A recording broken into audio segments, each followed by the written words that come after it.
नमस्कार प्रेक्षको, city news मध्ये तुमच्या सगळ्यांचं स्वागत आहे. प्रेक्षको हो, मतदान तर झालंय, आता फक्त वाट आहे उद्याच्या मतमोजणीची. काय होणे आहे या पेट्या उघडल्यानंतर, कुणाचं नशीब उघडेल, कुणाची लॉटरी लागेल आणि कुणाचं बॅड लक उद्या उघडेल हे सगळं सिद्ध होईल ते फक्त उद्याची मतमोजणी झाल्यानंतर. आपल्यासोबत आहे बडनेरा मतदारसंघातील महायुतीचे अधिकृत उमेदवार रवी राणा. रवी सर, काय सांगाल? उद्या मतपेट्या उघडणार आहेत, एकंदरीत सगळ्यांचं नशीब बाहेर येणार आहे, कुणाची लॉटरी लागेल? नक्कीच महायुतीचा घटक पक्ष म्हणून युवासन पार्टीतर्फे उभा आहे. पाना चिन्ह आहे आणि केलेल्या कामाची 5 वर्ष जे काम करतो, जनसामान्यासोबत जनसेवक म्हणून काम करतो. शेतकरी आहे, शेतमजूर आहे, सर्वसामान्य जनता आहे, व्यापारी आहे, सगळ्यांशी जेव्हा विकासाचे मुद्दे आहे, सामाजिक मुद्दे आहे, सगळ्या मुद्द्यांना घेऊन जेव्हा चालतो, तर मला विश्वास आहे महायुतीचा प्रचंड बहुमताने विजय होणार आहे. युवासन पार्टीतर्फे मी बडनेरा मतदारसंघातून निवडून येईल. दर्यापूर मतदारसंघामध्ये महायुतीचे युवासन पार्टीचे अधिकृत उमेदवार रमेशजी बुंदेले निवडून येईल. मेलघाटमध्ये भाजपचे उमेदवार केवळरामजी काळे निवडून येईल. अचलपूरमधून प्रवीण तायडे भाजपचे उमेदवार निवडून येईल.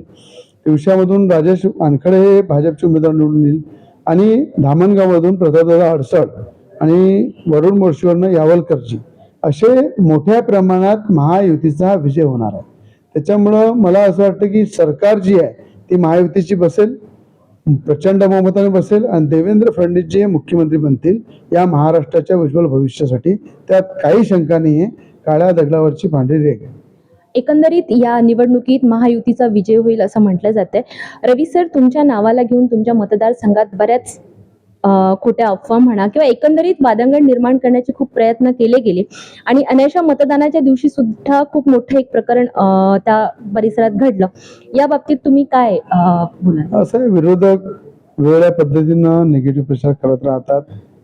निगेटिव्ह प्रचारातून त्यांना वाटते की त्यांना यश मिळेल, पण मी पॉझिटिव्ह विचारातूनच पुढे आलेलो आहे. पॉझिटिव्ह प्रचारातून मी पुढे आलेलो आहे, पॉझिटिव्ह काम करून पुढे आलेलो आहे. पण निगेटिव्ह विचाराचा माणूस नसल्यामुळं मी निगेटिव्ह लोकांच्यावर जास्त लक्ष देत नाही. ते निगेटिव्ह प्रचार करतात, निगेटिव्ह लोकांमध्ये चुकीचा मेसेज फैलवतात. लोकांना, जनता जनार्दनांना सगळं कळते. म्हणून येणाऱ्या उद्याच्या निवडणुकीमध्ये जनतेच्या हिताचा उमेदवार, जनतेला न्याय देणारा उमेदवार म्हणून, युवासन पार्टीचा उमेदवार म्हणून मला नक्कीच प्रचंड बहुमताने जनता निवडून देईल असा मला विश्वास आहे. प्रेक्षको, हे होते महायुतीचे बडनेरा मतदारसंघातील अधिकृत उमेदवार रवी राणा. चौथ्याही टर्म मध्ये हे बडनेरा मतदारसंघातील आमदार होते का, हे तर उद्या पेट्या उघडल्यानंतरच कळेल. सर्व अपडेट बघण्यासाठी बघत राहा सिटी न्यूज.